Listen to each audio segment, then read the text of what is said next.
Hi, and welcome to He Said, She Said with the McQueens, Quentin Sonya. This is part two of a conversation we started last week. We were saying how people asked Q or myself how we met and saying that they want a relationship like ours. So as we got into the discussion, it became bigger and bigger. And I wanted to continue this week and if necessary next week. But I really wanted to speak about, personally, I wanted to speak about Paula, the young lady who I say brought us together without knowing Q at all and barely knowing me. And I wanted to talk about children. Is that where we left off last week? I'm not sure. You left off about children. I know you left off saying you were going to speak about Paula. Right. But I don't remember the children part. We were speaking about how I was saying how important your children were to you, my children were to me, and I said I wanted to expound on that a little bit more because I want to start with the children part. So when I met Q, our very first date, it started like at 6, 7 o'clock in the evening. And we sat and we talked until 4 something in the morning, and that's what I was saying. And a big part of his conversation was his children. It was a big part of his conversation. And I liked that, but at the same time, I didn't know if it was just conversation. And I found out later it wasn't just conversation because eventually Q and I, we came to live together. We were sinning. Shacking it. Living in sin. Cohabitating. Not only did his daughter, who was, what was Farrah, 5 or 6 at the time? Yeah, she was about probably maybe. She had to be about 5 or 6. Yeah. Not only did she live with us, but her brother, who was not Q's son, technically, lived with us. And that alone, if you don't quite grasp what I'm saying, his ex-girlfriend, not ex-wife, not ex-fiance, his ex-girlfriend had a child when he met her. And they were together for 5 years off and on? Yes. And Q took a major part of being in her son's life, so much so that when we got together and we were cohabitating, he lived with us. I mean, his mom was right down the street, but he lived with us. Like, we set the boundaries and we set the rules. And if you really, really think of that, I know a lot of guys, and I'm not knocking any man because there are a lot of good men who take care of their responsibility, but I know guys who duck and dodge their own kids. So to deal with an ex's child on a full-time basis and your dad, so much so even when y'all break up, you keep that child with you. To me, that was major. And at one point, Q's Farrah, his daughter, his middle son, and his oldest son, we all lived together for quite some time. And that's just beautiful, even if it becomes tiring or everything's not working well or you get frustrated, it's still the point. This is a man who makes sure to not only take care of his responsibility, but he lives up to his promises. And that was major to me. That was just astronomically major to me. And I wanted to touch on that some. Okay. Right? Got anything to say about that? I mean, not really. I mean, I just figured, they're my kids. I was watching Judge Judy last week. Judge Judy. Yeah. That's my girl. And one of the episodes, the mother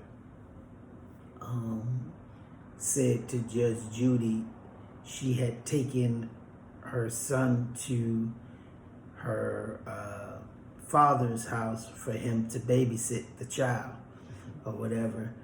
And Judge Judy corrected her and said, what do you mean babysit?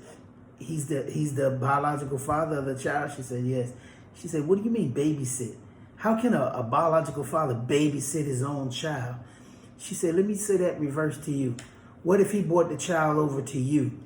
Would you consider it babysitting then? If the father brought the child to you? Is that babysitting? And then the lady thought about it and she was like, nah. So, and so often, I hear that a lot. That when the father has the kids, it's called babysitting. Yeah. If the mother have the kids, then it's just that she's being a mother to her kids. But if a father, if have the kids, or just for the weekend or whatever, or for a few hours, then it's called babysitting. So how can a father babysit his own kids? I just wanted to put that out there. I agree. Yeah, but it's just I don't know, man. That's just the way I was raised. To you take care of your kids, you take care of your responsibility. So. But the point wasn't just his kids. Yeah. It was the fact that a relationship he had, and I mean a relationship, dating, whatever you guys want to call it, to take on that responsibility, so much so when you're not in the relationship, to still know that this child needs a man in their life, and that child come live with you and your new lady, and you guys pretty much raise that child together. Now, I do want to say, because I don't want people to be like, oh, then where is he, or anything like that as time goes. Eventually, the mom got married. So my husband felt like now he has a father figure in the home. Right. And he should be with his mother, living with an ex-boyfriend, even though this is dad, and the ex-boyfriend's fiance at the time, full-time, when your mom and her husband live right down the street, So eventually, with a very saddened heart for him, he sent him to stay with his mom. So that right there alone, if for no other reason, man, that'll really, really, really push you into another level of loving somebody. The true meaning of agape love. He displays so often. So my heart goes out to him for that. Just the love is genuine. Thank you. Of course. Cutie big snooty. So, all right. The next thing is Paula. Okay. So, if you know me, if you've ever been to any of my speaking engagements, to any, not any of my speaking engagements, before I stopped being a motivational speaker, there was a period of maybe a year and a half, where I would share this story I'm going to share with you guys and try not to make it too long. So I had a book signing, and it was in Kansas City, Missouri, where I lived at the time. And there were people, lined up to get my book, and I'm signing books. So then this lady comes over. She was selling jewelry somewhere, and she comes up and she's like, oh my gosh, I think it was her niece. My niece loves you. She's been following you. She's seen you on TV. My niece loves you. She told me I have to get your book, and I really don't read, but I do want to buy your book. So she went ahead and bought both the books I had out at the time, Vanessa's Choice in the beginning. So I signed them to her, and that was that. She was a nice lady. Talked to her a little bit. So she had asked to stay in touch. I gave her my Facebook name, Facebook. And so I would fast forward some. Even though I was traveling with my books and a motivational speaker, I had a job in the science field, working in a lab in Kansas, Lenexa, Kansas. And I had taken off a week because I found this beautiful, huge house. I lived in a nice big condo in Lee Summit, but this house was just the business. So I really wanted this house. So I took off a week to pack up the condo. I had already given the owner of the condo my notice to move, and I had left the job to go packed up, and The day I return to work, I get a tap on my shoulder. Hey, can you follow us to HR? So I look up and I'm going to HR and I see other people going to HR. Well, they let us all go, all at the same time right then. So I'm in my car and I'm driving home and my phone rings and it's the people who own the house that I'm buying. They're just super apologetic. Even though they had told me the loan went through, I made too much money and I didn't know there was a such thing as making too much money to buy a house. But apparently the house was under something, I think it was HUD or something like that, and I couldn't get the house. After they looked, they were super apologetic, promised me back all my money. And I'm like, what the heck is going on? So I just lost the job, just lost the place I was moving into. So I called the owner of the condo and he's like, oh, Sonya, I've already, when you gave me the notice, somebody else has already promised to live there. So now I don't know what to do. I'm driving and my phone rings. And it was Paula. I'm thinking, how did she get my number? But she did tell me, she asked me to lunch. I was thinking, okay, I don't have nothing else to do. So I think it was the next day I met Paula for lunch. And please forgive me because this was in 2012. It's 2021. I'm over 50. So, so we met for lunch and Paula was just shaking. I mean, I was thinking, what have I got myself into? This lady must be on drugs. I think she on crack. I don't know what to think. I'm looking in my purse for my knife because everybody knows I carry a knife in my purse and a bat in my car. So anyway, find the knife, put it in the corner. And so what she was doing was fidgeting in her purse too. Now, mind you, I've said this before, I don't Facebook personal stuff. So I didn't Facebook anything about my job, of course. I didn't Facebook anything about the house. I didn't even Facebook anything about the house when I found it. About me having to move out of this other place, having to put my stuff in storage, nothing. I didn't put any of that on social media, nothing. So Paula hands me a beautiful gold and diamond necklace. And I opened it and I'm like, okay, I'm thinking this lady's really weird. She don't know me, she just handed me this. And she said, God told me to give you that. You're going to wear it when you get married. I started laughing. I'm not even in a relationship, but okay. And she said, no, God said he cleared your plan. You have no more excuses for not leaving here. It's time for you to go. And so now I'm crying because something Paula didn't know, most people didn't know, I had planned on leaving Missouri. But I kept saying, oh, when the time's right, when the time's right, I'm moving. I went to Florida, it's beautiful, I'm moving when the time's right.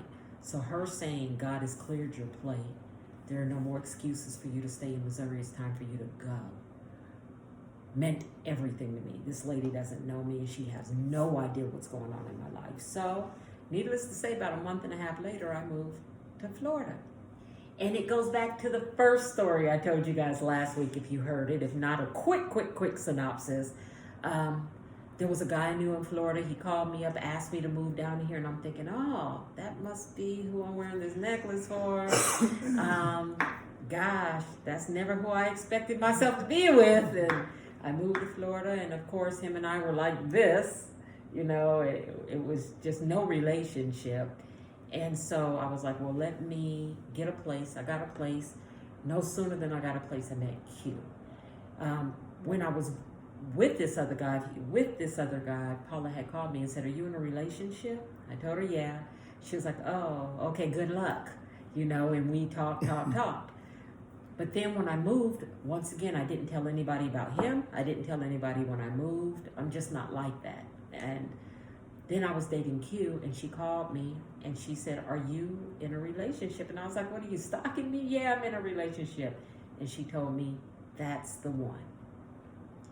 That's your husband-to-be. That's who God sent you there to be with. She's brought up the necklace. That's who you're supposed to be with. And then she was sincere. And my words to her at that time, and then I'm going to shut up, were, wait a minute. When I was with the other guy, you called me and asked, was I in a relationship? And you were like, good luck. She said, yes. I said, good luck. I didn't say congratulations. And I couldn't do anything but laugh. She said, I never felt, I could feel when you were in a relationship and God edged me. He urged me to call you, not edge, excuse me. He urged me to call you, and I just knew that wasn't the one. And I had to pray about it because it's nobody else's place to tell you where to go in your life.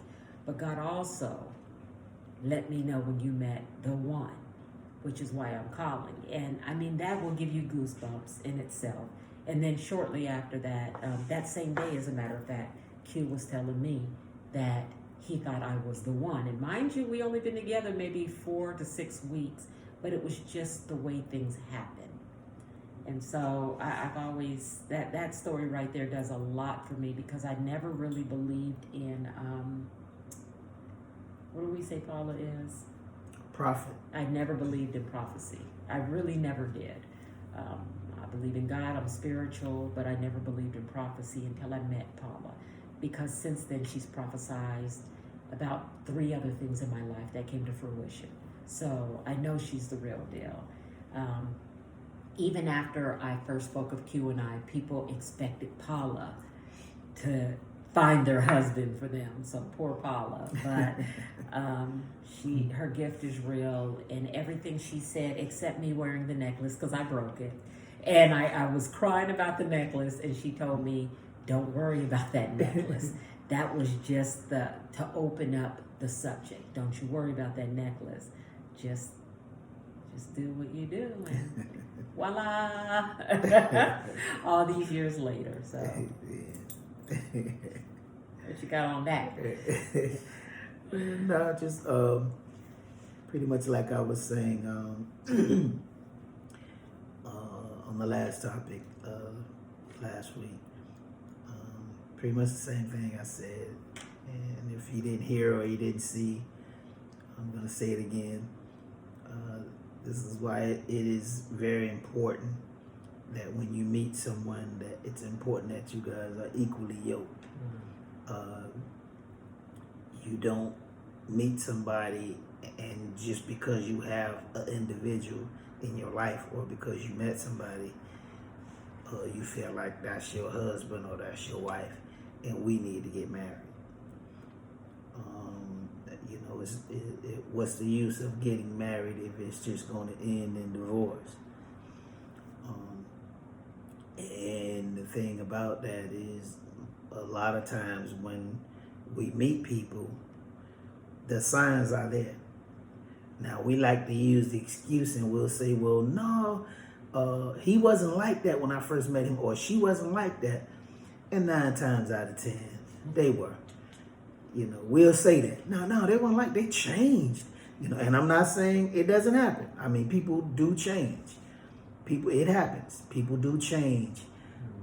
They start out one way and then end up changing. But most of the time, from my experience, most of the time, the signs are there. And what are some of those signs? Lying, not being consistent with certain behaviors or just verbally things that they're saying, just not being consistent, always all over the place. And the other thing, a person not necessarily treating their kids right or taking care of their kids or whatever, and blaming other people as to why they can't take care of their kids or this and that or whatever. So, like I said, it's a lot of signs there when you meet the individual. And then especially for those women out there who meet guys who's not taking care of their kids at the time when they meet them. And then you turn around and have a baby from this guy. He already wasn't taking care of the kids. When you met him, he wasn't taking care of his kids. And then you turn around and have a baby from him. And now you complaining and filing child support and this and that or whatever when he was already that way when you met him. Or better yet, the dude who wants to feel everything, so he don't want to wear rubber. And this girl got 5 kids, but 5 baby daddies that she is doing the most to. I mean, he hears her cussing him out and acting extra, and now he done got her. And now And he's surprised when she treats him the same way. Yeah, you're right. Doing crazy stuff. You're absolutely right. Because like I said, the signs be there, but we ignore it for whatever reason. For whatever reason, we tend to ignore those signs because maybe the person look real good or whatever. Because when anytime you meet somebody new, no matter what's going on, it's always good. When you meet somebody new, it's all good and fresh, and y'all talking all on the phone all the time, and all that good stuff, and until you really get to know the person, or until you have a kid by the person. So, but like I say, the telltale signs are there when you first meet the person, and if you see those signs, you need to make a choice. Either you're gonna leave the person, leave them alone, or you're gonna say, well, you know what? I see some potential there, and maybe we can work at this and change some things about each other. But the person has to be willing to change now, because you can't change nobody, and that's what a lot of people think. Well, maybe if we get married, he or she will change, or maybe if we even just get in a relationship, he or she will change. Now, it's not your specific job to change anybody. Now, all you can do is help a person along the way, but the person has to be willing. So it has to be in that individual to want to change some negative things about themselves. But when you get with somebody and they got an excuse for their behavior, always have an excuse for their behavior, then that's 9 times out of 10 it's not going to work, because they don't see anything wrong with themselves. They don't see nothing wrong with them. And and not only do they not see anything wrong with them, what they tend to do is turn around and blame everything on you. Only if you're really good. If you're really good, you can do it and get away with it. Don't try it. You amateurs, don't try that. You're a professional. I'm a professional. But yeah, so that's just not like I say. And those telltale signs are there initially when you first meet somebody, but we tend to ignore them. Just being caught up in the fact, being infatuated in the beginning. So don't do it.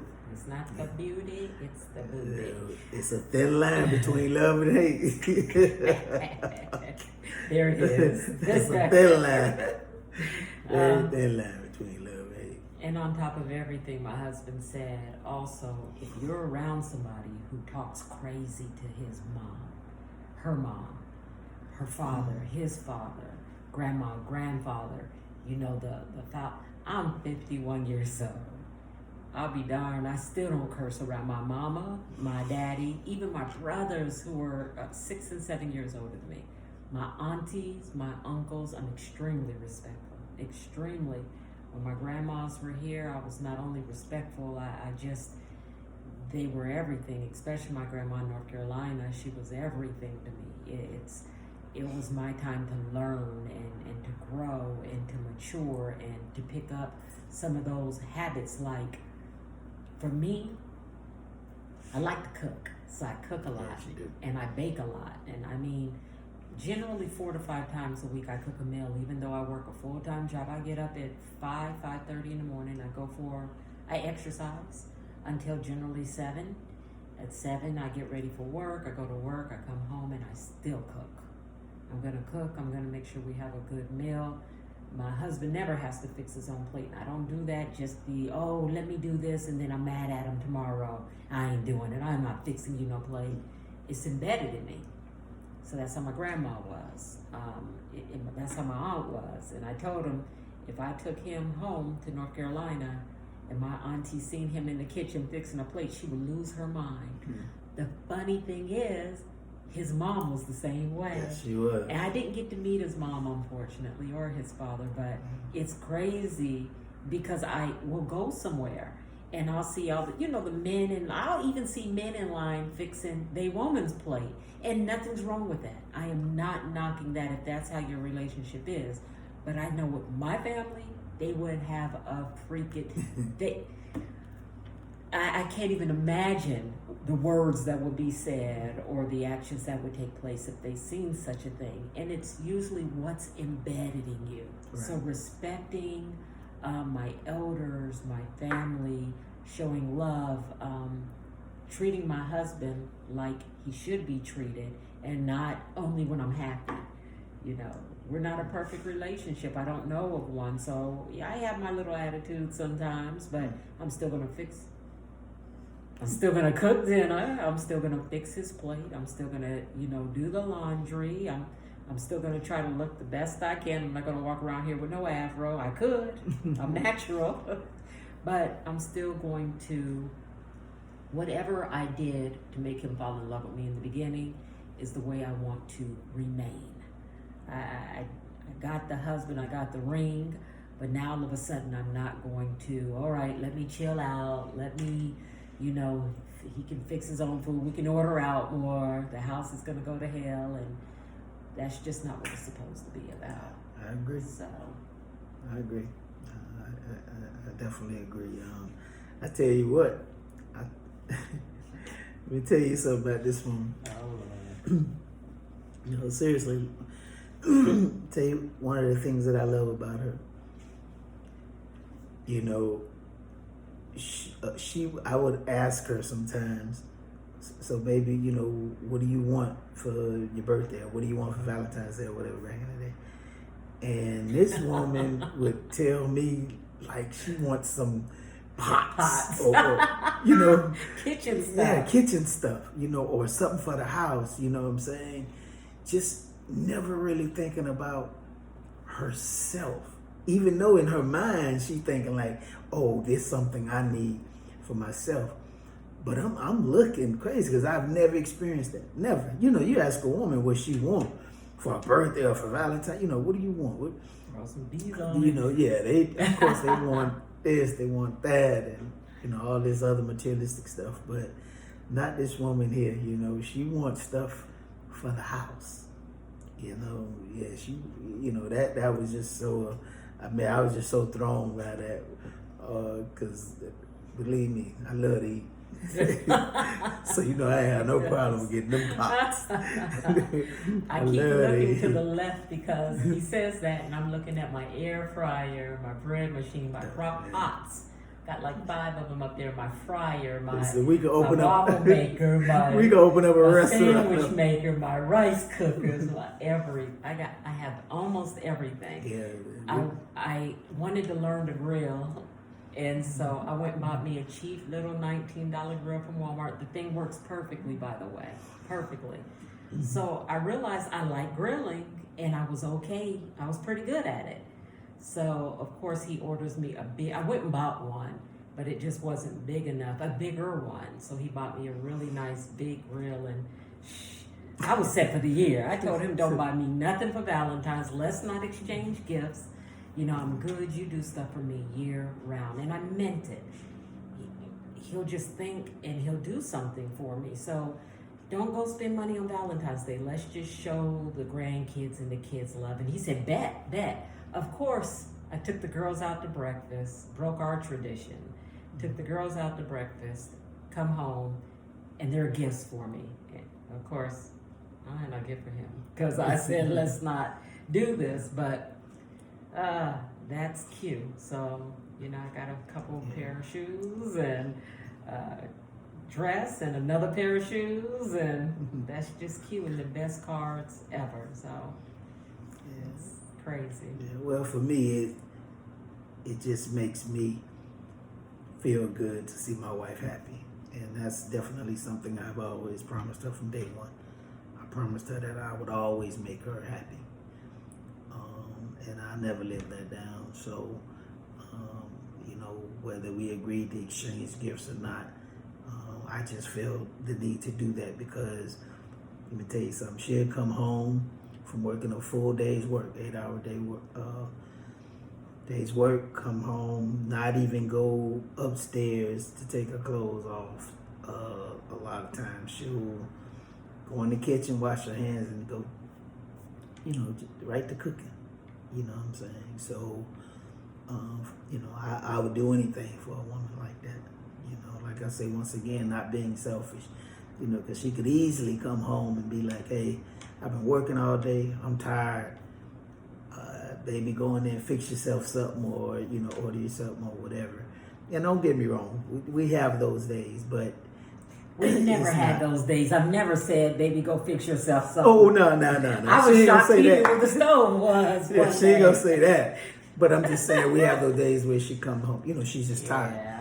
And without her even saying she don't feel like cooking, then I volunteer to cook. And she can tell you what my version of cooking is. He volunteered to cook at Chili's, TGIF. That's my version. Red Lobster. That's my version of cooking. Movies. Anybody know me? I'm just not a cook. I'm not going in the kitchen and cook. So, but one thing I definitely can say, like my wife definitely don't have a problem with cooking. She loves it. She literally loves it, and I love her for loving to cook. Once again, I love to eat. So, but she deserves what I do for her and then some. So I could never do enough for my wife. I appreciate her, and I love her very much. Love you too. Very much. Yeah. Fellas out there, y'all gotta get you one. Man. I got me one. Yeah, get you one. Alright, we good? Yeah, I guess we good on that topic for this week. Okay. So, what are we talking about next week? I don't know. My wife is one that bring you guys these topics. I'm just a partner in crime, and I just elaborate on the topics. That's it. So, thank her for these topics, these great topics. Well, I was going in one way for next week, but my husband and I wanted some champagne, and I wanted some peach Bellini, so I could make me some peach Bellinis. And so we were riding, and the conversation came up about how starstruck some people are to the fact they've never met these stars before, they don't know these people, but they'll be willing to kill, lose friendships to support somebody they don't know, such as quick example is R. Kelly. Everything he went through with the trial and is going through, how people are like, he didn't do that, he would never do that, that's a good man, that's a good man. These girls are lying, they fast, they this and that, but they don't know anything about R. Kelly's character. And we were using that on a bigger scale so much so my husband brought up the music industry. We talked about film, like Bill Cosby, Harvey Weinstein. So I thought we would just talk on, not stars, because he knows a few, I really don't know many, outside of the music industry. But just talk about how when you should have somebody's back and you don't. But people you don't know, you'll rock for them all day. Yeah. So until next time. Yeah. We'll see you guys next week. All right. Mm-hmm.